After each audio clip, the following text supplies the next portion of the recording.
Oke, Assalamualaikum warahmatullahi wabarakatuh. Selamat siang mahasiswa TMT kelas 3D. Kita ketemu di review hasil diskusi kelompok 5, review terakhir sebelum kita masuk ke UTS, dan juga minggu depannya nanti ada sejarah matematika. Jadi sudah ada 5 kelompok yang diskusi, ini diskusi terakhir, berarti harusnya sudah ada banyak peningkatan gitu ya. Saya lihat di sini untuk pertemuan kali ini yang bertanya tidak terlalu banyak. Saya coba kaji satu persatu meskipun sudah saya baca. Nampaknya wow. Nah, ini agak sedikit lemot. Pertanyaan yang pertama dari Hesti Dwiyanti Pertiwi. Di dalam makalah disebutkan bahwa materi pendidikan disusun untuk mencapai tujuan pendidikan. Terus poin ke-7 kan ada agar lebih berpengalaman dan berpengetahuan secara hierarkis. Yang dimaksud pengetahuan hierarkis itu seperti apa dan bagaimana contohnya dalam kehidupan sehari-hari. Saya lihat jawabannya teman-teman di sini sudah banyak yang benar. Jadi pengetahuan hierarkis itu artinya berurutan, bertahap, sesuai dengan jenjangnya. Tentu pendidikan ini tidak langsung serta-merta langsung diberikan semua-muanya, tapi harus secara hierarkis sesuai dengan apa? Ya sesuai dengan tingkat kognitifnya, sesuai dengan perkembangan usianya, sesuai dengan macam-macam gitu ya. Jadi sesuai dengan tingkat kemampuan siswa dalam menerima suatu materi secara umum seperti itu ya. Jadi pendidikan kita hierarkis itu, dan kita punya susunan yang memang sesuai tahapan jenjang yang berurutan gitu ya. Jadi kiranya kemampuannya anak SD, anak PAUD misalkan, anak PAUD tuh fokusnya apa? Oh, anak PAUD tuh fokusnya masih main-main karena mereka itu baru latihan bagaimana mereka berinteraksi secara sosial, bagaimana mereka memperoleh nilai-nilai kepribadian yang bagus, bagaimana mereka dilatih untuk disiplin terhadap hal-hal yang sifatnya memang basic gitu. Itu levelnya PAUD. Nanti meningkat level TK mungkin sudah bisa diajari dengan beberapa pengetahuan, berhitung dasar, membilang, kemudian mengenali, mengelompokkan unsur-unsur, mengenali warna gitu. Level TK berarti semakin ke atas jenjangnya semakin meningkat. Jadi pengetahuan tuh ya diberikan secara hierarkis gitu. Jawabannya teman-teman di sini sudah bervariasi. Saya pikir hampir semuanya benar gitu ya, hampir semuanya benar. Tentu berurutan ya, SD, SMP, SMA, kuliah, universitas beda-beda. Jadi mulai dari sini tuh semuanya konkret. SD tuh masih pengetahuan konkret, nanti mulai SMP sudah mulai dimasukkan unsur abstrak. Kalau untuk matematika ya, kalau untuk materi lainnya semakin beragam, isu-isu yang dikaji semakin luas.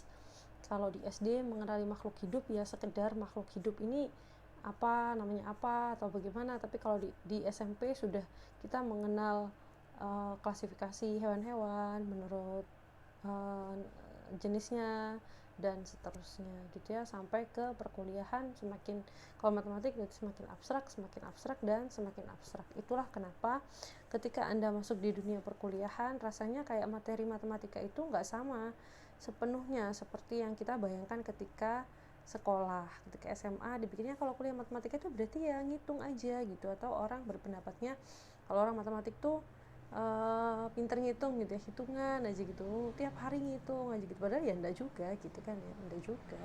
Justru kita lebih banyak diajak menalar gitu, karena memang kita levelnya perguruan tinggi itu lebih abstrak gitu. Kira-kira seperti itu. Sudah benar jawabannya teman-teman. Terima kasih pertanyaannya, Hesti. Next. Sebentar. Next, Eri Widayanti. Mengapa filsafat yang digunakan bangsa kita adalah filsafat Pancasila? Ini jawaban teman-teman juga sudah benar, karena memang Pancasila sendiri adalah dasar negara kita yang sudah dirumuskan oleh para pendiri-pendiri bangsa dengan mengumpulkan cita-cita secara umum gitu ya, dan cita-cita ke depan dari bangsa Indonesia sesuai dengan filsafat kepribadian bangsa kita, sesuai dengan apa yang kita harapkan akan menjadi patokan dasar Indonesia, sesuai dengan karakteristik masyarakat Indonesia semuanya. Jadi Pancasila ini adalah jiwa atau ruhnya negara ini berdiri gitu. Tentu itu menjadi landasan gitu. Jadi filsafat yang digunakan bangsa kita itu ya filsafat Pancasila gitu, karena menaungi semuanya gitu, kira-kira seperti itu. Ini jawabannya yang bawah-bawah sudah sangat benar sebagai pedoman, sebagai dasar semuanya ya, prinsipnya hidup bernegara.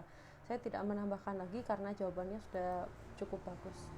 Next dari Fariko, tadi disebutkan bahwa Pancasila merupakan sarana mewariskan ideologi atau nilai Pancasila. Lalu bagaimana cara kita sebagai calon pendidik untuk menanamkan nilai Pancasila kepada peserta didik dalam pembelajaran matematika? Mengingat di zaman sekarang ini banyak sekali penurunan nilai-nilai Pancasila. Terima kasih. Ya, kalau dikatakan terjadi penurunan nilai-nilai Pancasila betul, tapi memang tidak semuanya ya.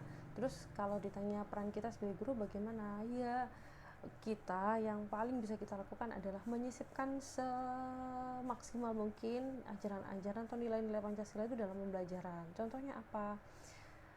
Gotong royong, nilai Pancasila kan paling mudah. Ketika masuk kelas, melihat siswa di kelas kondisinya kurang bersih, kita ajak dulu. Jadi jangan langsung kemudian terpaku menyampaikan materi, tapi ayo anak-anak berdiri dulu sebentar. Sudah berdiri, lihat ke bawah. Kalau di sekitarnya jarak 1 meter ada sampah, silakan diambil, kita buang. Kita kerja bareng-bareng supaya ruang ini menjadi ruang yang nyaman untuk kita belajar bersama sebelum kita mulai pelajarannya. Contoh yang sangat mudah. Contoh yang kedua, memasukkan nilai-nilai kejujuran dan keadilan. Materi aritmatika sosial tentang perhitungan dagang, jual, untung dan rugi. Kita bisa menyisipkan nilai-nilai seperti itu. Bahwa Rasul itu mengajarkan kita, barangkali di sekolah Islam ya, Rasul itu mengajarkan kita untuk berdagang. Misalkan kita kasih poin-poin baiknya, kemudian ajari mereka, tanamkan sifat-sifat jujur. Rasul itu adalah salah satu panutan kita, di mana beliau adalah orang yang sangat amanah dan sangat jujur gitu ya. Nah, dalam hal berdagang bagaimana kita itu harus bersikap, nggak boleh curang pada timbangan, kemudian harus bagaimana kita itu mengambil untung, tidak boleh berlebihan dan seterusnya gitu. Bagaimana jika kemudian kita bikin soal sebagai guru, bikin soal semau-maunya, misal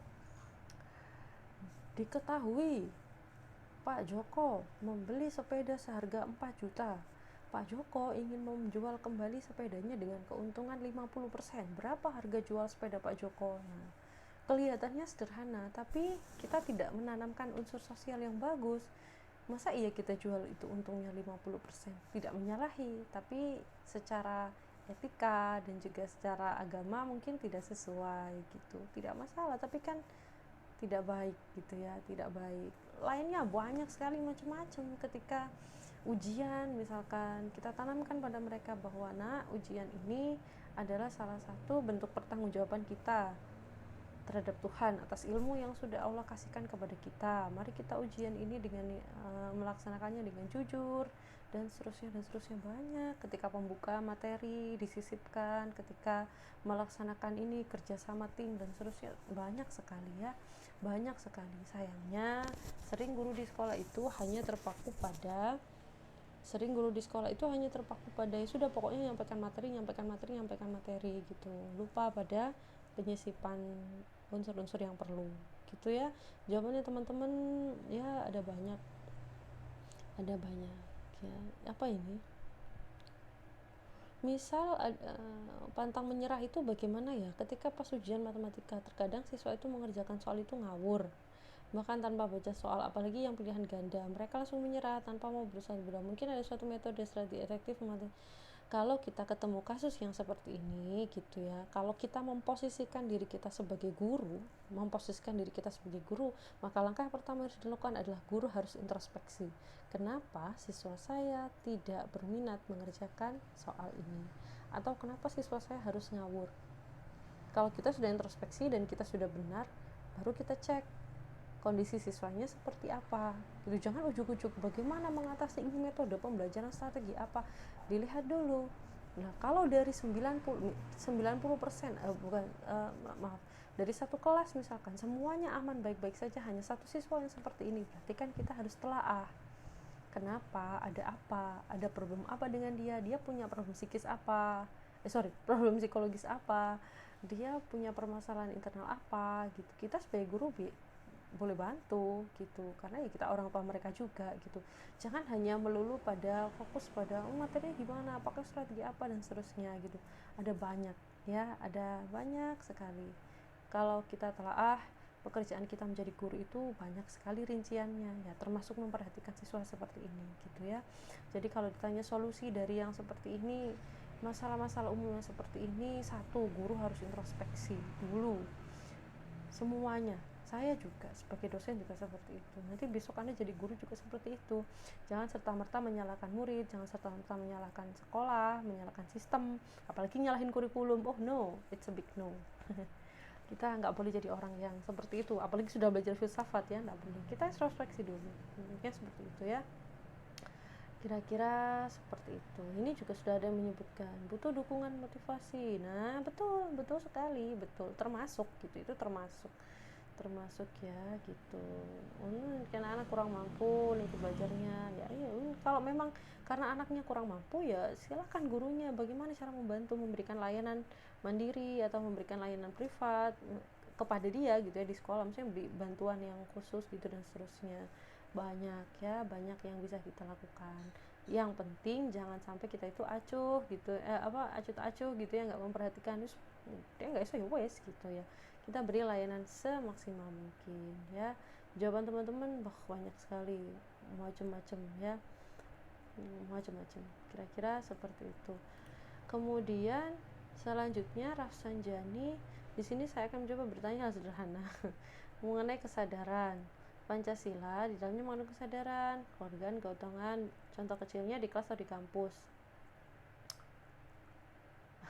Mahasiswa saja terkadang ada yang masih memikirkan diri sendiri atau bahkan acuh tak acuh dan lain-lain. Sekarang bagaimana cara membentuk kesadaran yang paling tidak sudah sesuai dengan materi yang dijelaskan? Sebelum tidak menuliskan terima kasih. Membentuk kesadaran terhadap apa? Kepedulian gitu atau gimana, kepedulian terhadap sesama atau dengan apa gitu ya. Jadi jawabannya teman-teman macam-macam. Satu kan frekuensi, be yourself, ini gimana kok saya bingung, sikap empati dan seterusnya. Ya iya, kalau kita itu ingin merubah sesuatu ya ubah diri kita dulu gitu. Jangan hanya menuntut. Kalau kita ingin misalkan kondisi kelas kita ini kok nggak kompak gitu, misalkan kita cuman menuntut saja kelas kita ini mbok sing kompak gitu, mbok sing kompak apa gitu, mbok sing kompak loh, mbok sing kompak gitu, terus menerus kayak gitu, tapi dia sendiri tidak berusaha membentuk kekompakan itu, atau tidak berusaha untuk tidak berusaha untuk membuat supaya kelas itu menjadi kompak, ya nggak akan terjadi gitu. Jadi ya kalau jawaban teman-teman yang pertama, kita sendiri dulu yang harus introspeksi, kemudian ubah lingkungan gitu ya. Pertanyaan ini sangat umum ya, membentuk kesadaran itu tidak mudah, sebuah proses yang perlu perjuangan gitu, ya. Jadi kalau ini ditanyakan bagaimana cara terbaik untuk membentuk kesadaran, ya kita harus satu, hadirkan lingkungannya, nanti lama-lama dia akan sadar gitu ya, kira-kira seperti itu. Ini jawabannya teman-teman. Teman-teman ya, ini menyadarkan orang lain itu pekerjaan yang tidak mudah. Cara terbaik yang bisa dilakukan adalah memberikan kesadaran pada dia semaksimal kita saja, jangan terlalu memaksa gitu. Jadi kita ubah diri kita, kemudian kita ajak teman-teman yang paling dekat. Setelah ajak teman-teman dekat, mereka kita ajak untuk mengajak orang-orang di lingkungan mereka juga, lain-lain dan seterusnya. Nanti yang lain akan terbentuk, akan terbangun kesadaran. Kalau besok Anda sebagai guru mau membangun kesadaran tentang perilaku sesama guru misalkan, ya kalau misalkan Anda sukanya